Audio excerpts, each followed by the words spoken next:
Hello and welcome.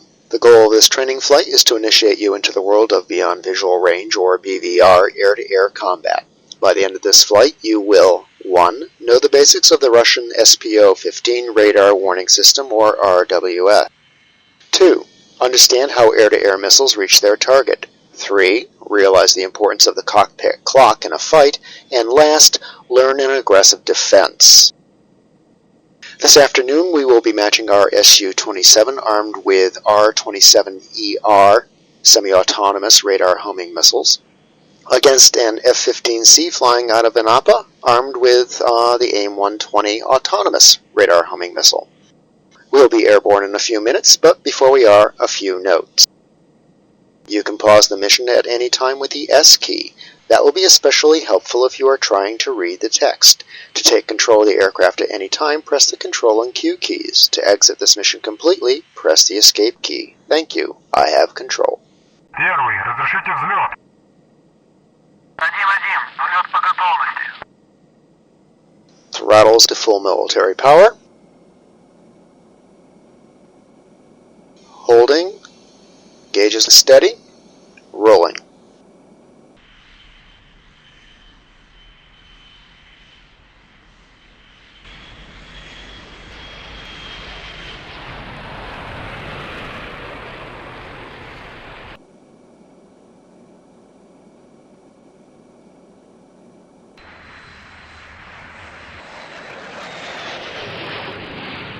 Wheels coming up.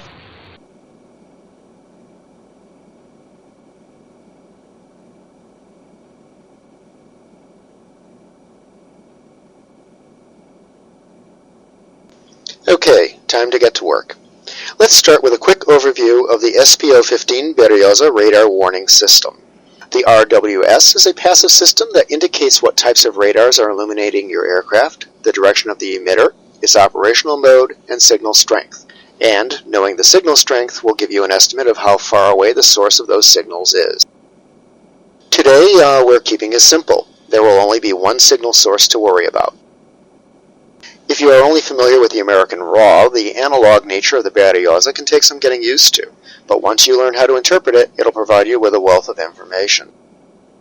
These two outer rows of lights are bearing lights. The large yellow outer lights are reserved for the primary threat. The small inner green lights are for secondary threats. The lights are positioned at 10, 30, 50, and 90 degrees off your nose, and one set of lights each denoting right and left aft positions. The system, not you, determines which threat is primary using the priority logic defined on page 179 in your manual. In the end, the most primary of threats is an ARH missile that's tracking you. This bottom row of lights indicates the type of primary threat radar. The one on the far left indicates an airborne radar. That's all you need to remember for this flight, but the complete list is on pages 180 to 181 in your manual. The row of lights you see here is the light path. It's the signal strength indicator and lights counterclockwise as the signal gets stronger. You'll get to watch it in action shortly. Maximum strength is when it reaches here, just before this triangle denoting your aircraft. This inner red ring is the lock launch warning indicator. There will be audibles associated with it. These two half circles in theory indicate whether the threat radar is above or below you. In practice, I find them less than useful and generally ignore them myself. Okay, here we go. An airborne radar in search mode. There's a decay time of 8 seconds, so the signal indication remains for 8 seconds after the radar signals themselves are no longer received, like right now. He must have turned away. There he is again. Now he's again pointing towards us. I'm going to turn away so that his signals will paint the right side of our aircraft. The source is 10 degrees off our nose.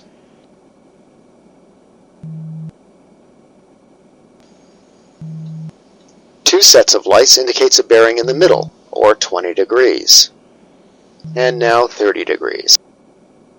And very important, when your bank angle exceeds 30 degrees, you'll lose reception of his signal. The system will go silent after the 8-second decay. Don't be fooled into thinking that he's lost you. Rather, it's the other way around. You've lost your ability to see him. Okay, let's get ourselves pointing back in his direction.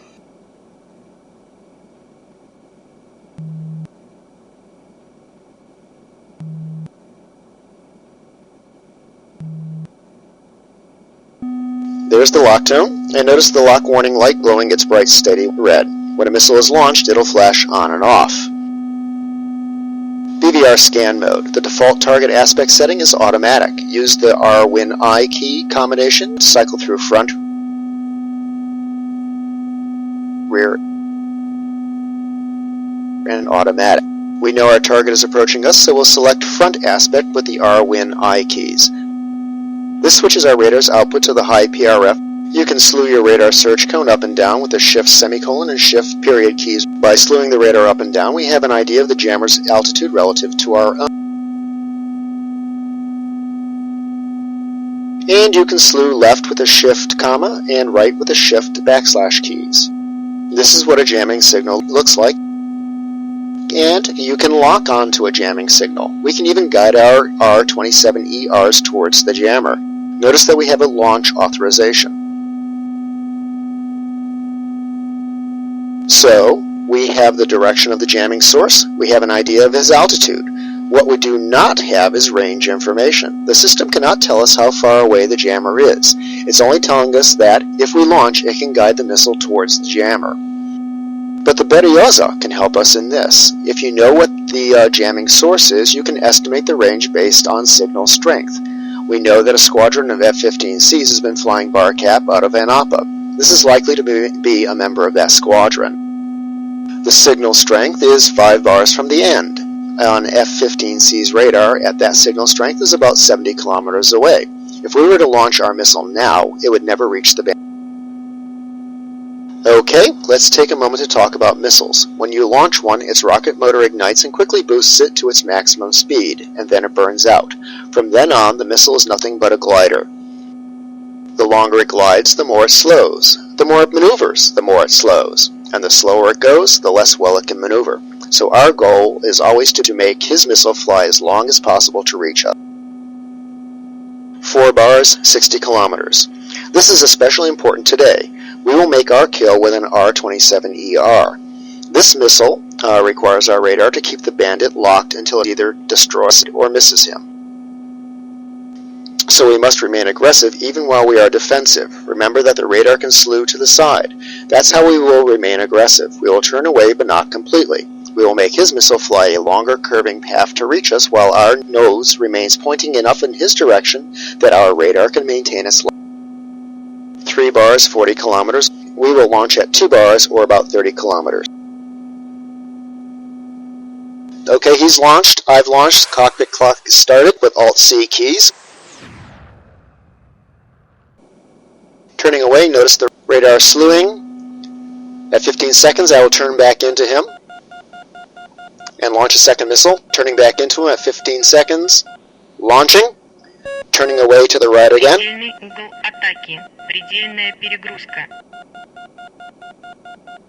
Notice the light path his AIM-120 has acquired us. 30 seconds on the cockpit clock.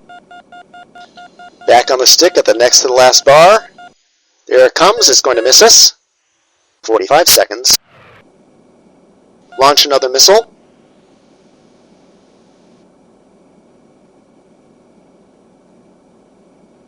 Okay, he launched at us, but we got him before his missile could even start guiding again. Splash 1.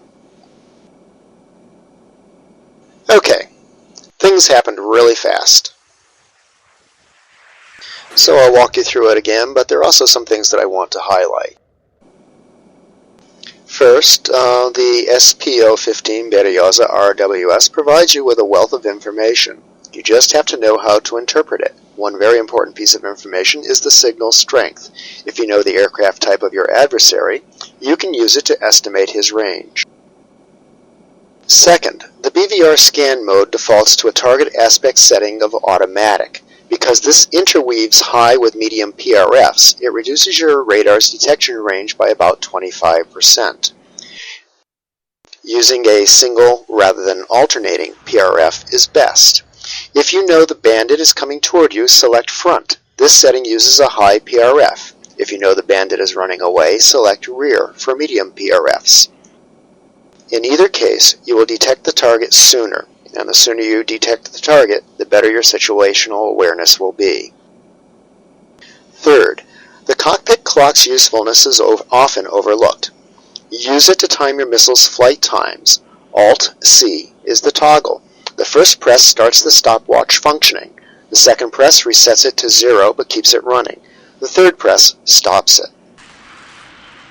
Just a few minutes ago, we used it to determine when 15 seconds had passed. After a total of 45 seconds, we knew that both of our missiles should have arrived on target. Fourth, launch 2 missiles. The purpose of the first missile is to force him into a defensive stance. Its own chances of making the kill is only about 50%. It travels the greatest distance and arrives with the slowest speed. Your second missile travels less distance to the target, so it gets there at about the same time, but it has enough speed left to maneuver for the kill when it does. When in doubt, toss a third missile into the air. Keep him defensive. And last, if you suspect an AIM-120 launch, keep an eye on the RWS's signal strength indicator. When it drops and then starts to climb again, you'll know that the 120 has you in its sights. Put the signal 30 degrees off your nose. Bank the aircraft roughly 10 to 20 degrees without pulling back on the stick just yet. When signal strength reaches the next to the last bar, pull the stick back smoothly.